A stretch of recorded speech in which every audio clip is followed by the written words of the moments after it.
ನಮಸ್ಕಾರ ವೀಕ್ಷಕರೇ. ಇವತ್ತು ತುಂಬಾ ದಿನ ಆದ್ಮೇಲೆ ಬಂದಿದ್ದೇನೆ. ಯಾಕೆ ಅಂದ್ರೆ ಕನ್ನಡದ ಬಗ್ಗೆ ರೀ. ಈ ಕಮಲ್ ಹಾಸನ್ ಅವ್ರ ಮೂವಿ ರಿಲೀಸ್ ಆಗ್ತಾ ಇದೆ, ಥಗ್ ಲೈಫ್ ಅಂತ. ಅಲ್ಲಿ ಶಿವಣ್ಣ ಕೂಡ ಹೋಗಿದ್ರು. ತುಂಬಾ ಚೆನ್ನಾಗಿ ನಡೀತು ಅದು ಫಂಕ್ಷನ್. ನಮ್ಗೆ ಕನ್ನಡ ತಮಿಳ್ ಬಗ್ಗೆ ಏನ್ ಬೇಸರ ಇಲ್ಲ. ಈ ಬೇಸರ ಬಂದಿರೋದೇನಂದ್ರೆ, ಆ ಒಂದು ಫಂಕ್ಷನ್ ಸ್ಟೇಜ್ ಮೇಲೆ ರಾಜ್ ಅವರು ನಮ್ಮ ಅಣ್ಣವ್ರ ಬಗ್ಗೆ ಮಾತಾಡಕ್ ಹೋಗಿ ಕಮಲ್ ಹಾಸನ್ ಅದೇ ಟೈಮಲ್ಲಿ ಏನ್ ಅಂದಿದ್ದಾರೆ ಅಂದ್ರೆ, ನಮ್ಮ ಕನ್ನಡ ಇದೆಯಲ್ಲ ಅದು ತಮಿಳ್ ಅವರ ಮಗಳಂತೆ. ಅಂದ್ರೆ ತಮಿಳ್ ಒಂಥರ ತಾಯಿ ಪೇರೆಂಟ್ ತರ ಅಂತೆ, ನಾವು ಮಕ್ಕಳು ಅಂತೆ. ಎಲ್ಲಿಗ್ ಬಂತ್ರಿ ನಮ್ಗೆ ಯಾವ ಹಣೆ ಬರಹ ಇದೆಲ್ಲ ಹೇಳ್ಸ್ಕೊಳಕ್ಕೆ. ಇಂಥವ್ ಕೇಳಿಸ್ಕೊಳಕ್ಕಿಂತ ಫಂಕ್ಷನ್ ಹೋಗ್ಬೇಕಿತ್ತ ನಮ್ ಶಿವಣ್ಣ. ಅದಲ್ಲ ಪ್ರಶ್ನೆ. ಇವ್ರು ಮೂವಿ ಮಾಡ್ಬೇಕಾಗಿರೋದು, ಮೂವಿ ಬಗ್ಗೆ ತಲೆ ಕೆಡಿಸ್ಕೋಬೇಕಾಗಿತ್ತು. ಅದನ್ ಬಿಟ್ಟು ಕನ್ನಡನ ತಮಿಳನ್ನ ಲ್ಯಾಂಗ್ವೇಜ್ ಬೇಕ್ರಿ. ಈಗ ಮೊದಲೇ ಸೌತ್ ನಾರ್ತ್ ಅಂತ ಸಾಯ್ತಾ ಇದೀವಿ. ಆ ಟೈಮಲ್ಲಿ ತಮಿಳು ಮತ್ತೆ ಕನ್ನಡ ಬೇಕಾ? ಅತ್ತಿ ಒಂದೋಗ್ಬಿಡುತ್ತೆ ಕಮಲ್ ಹಾಸನ್ ಅವರೇ. ಮೊದ್ಲು ಇಷ್ಟೇ ತಿಳ್ಕೊಳ್ಳಿ, ಗೂಗಲ್ ನೋಡಿ, ವಾಟ್ಸಪ್ ಕಮ್ಯುನಿಟಿ ನೋಡಿ ಬರ್ಬೇಡಿ. ನಮ್ಮ ಕನ್ನಡಕ್ಕೆ ನಮ್ಮದೇ ಆದ ಒಂದು ಹಿಸ್ಟ್ರಿ ಇದೆ. ನಮ್ದು ಪುರಾತನ, ನಿಮ್ದು ಪುರಾತನ ಇಲ್ಲ ಅಂತ ನಾನು ಹೇಳ್ತಾ ಇಲ್ಲ. ನಿಮ್ದು ಇರ್ಬೋದು, ಅದು ನಿಮ್ಮದ್ ಬಿಟ್ಟಿತ್ತು. ನಿಮ್ ಭಾಷೆ, ನಿಮ್ ಲೆಕ್ಕಾಚಾರ ನೀವು ನೋಡ್ಕೊಳ್ಳಿ. ನಾನೀಗ ಇಷ್ಟೇ ಹೇಳ್ತಾ ಇರೋದು, ನಮ್ ಭಾಷೆ ಮೇಲೆ ಮಾತಾಡಬೇಡಿ ಕಮಲ್ ಹಾಸನ್ ಅವ್ರೆ. ಯಾಕೆ ಮಾತಾಡ್ತೀರಾ? ಅದ್ರಲ್ಲೂ ಕನ್ನಡ ನಿಮ್ಮ ಮಗಳು ಅಥವಾ ಮಗ ಅಲ್ಲ, ಕನ್ನಡ ನನ್ನ ತಾಯಿ.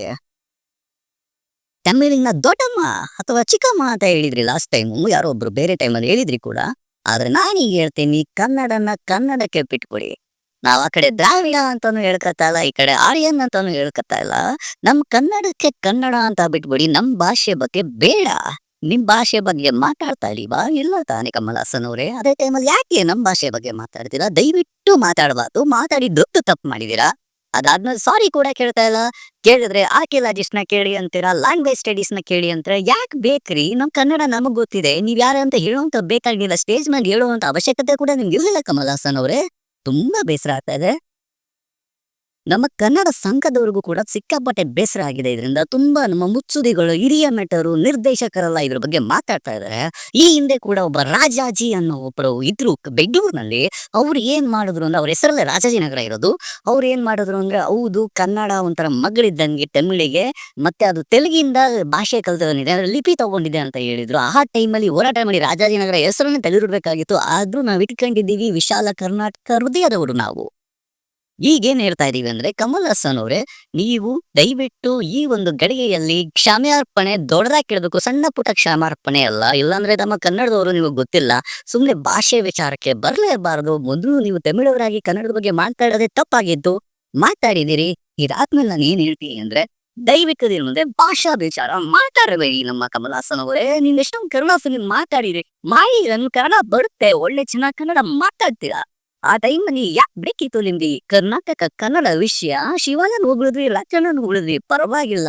ಆದ್ರೆ ಅಲ್ಲಿ ನಮ್ಮ ಕನ್ನಡ ತಮಿಳ್ ಅವ್ರತ್ತ ಮೊದಲು ಅಂತ ಹೇಳಿದ್ದು ತಪ್ಪು. ಅದು ಶಿವಣ್ಣ ಕೂಡ ಇದ್ರು. ಶಿವಣ್ಣ ಅದಕ್ಕೆ ಏನಾದ್ರು ಒಂದು ಒಳ್ಳೆ ಸ್ಟೇಟ್ಮೆಂಟ್ ಕೊಡಬೇಕು. ಶಿವಣ್ಣ ಅವರೇ, ಕಮಲ್ ಹಾಸನ್ ಬಗ್ಗೆ ನಿಮ್ಗೆ ಒಳ್ಳೆ ಅಭಿಪ್ರಾಯ ಇದೆ. Fan of Kamal Haasan. Who is not fan of Kamal Haasan? We are not discussing about Kamal Haasan acting. We are only discussing our language Kannada. ಮತ್ತೆ ಯಾವುದೇ ವಿಚಾರಗಳು ವ್ಯಕ್ತಿ ದೊಡ್ಡವರಾಗೋ ಇಲ್ಲಿ, ನನಗೆ ಕನ್ನಡ ದೊಡ್ಡದಾಗುತ್ತೆ. ಕನ್ನಡ ಅನ್ನೋದು ನಮ್ಮ ಆತ್ಮಾಭಿಮಾನ.